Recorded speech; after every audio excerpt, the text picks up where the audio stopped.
ఇదే తప్పుడు సంకేతాలు, తప్పుడు పరిపాలన, కక్షపూరిత పరిపాలన, ఇవన్నీ కూడా మనం చూస్తున్నాం. అదే ఇందాక నేను చెప్పేది కూడా. ఎంత దారుణంగా వీళ్ళు తయారయ్యారంటే ఇట్ ఈస్ అన్ యాక్సిడెంట్. ఒకవేళ నిజంగా కూడా మనిషి కింద పడితే it is suppose to be an accident.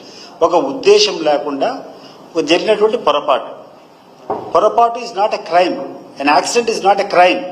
కానీ ఒక యాక్సిడెంట్ కూడా ఒక క్రైమ్ గా చెప్పేటువంటి దౌర్భాగ్యులు ఎవరంటే అది తెలుగుదేశం పార్టీ నాయకులే.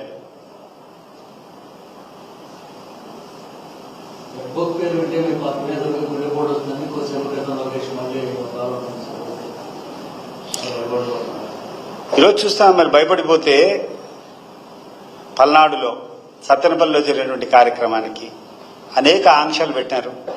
ఎవరు రాకూడదన్నారు. అక్కడటువంటి ప్రైవేట్ వాహనాలు ఎవరైతే ట్యాక్సీలు ఉంటారో ఆ ట్యాక్సీలకు అందరికి కూడా వస్తే మీ వెహికల్స్ అన్ని సీజ్ చేస్తామని బయట పెట్టారు.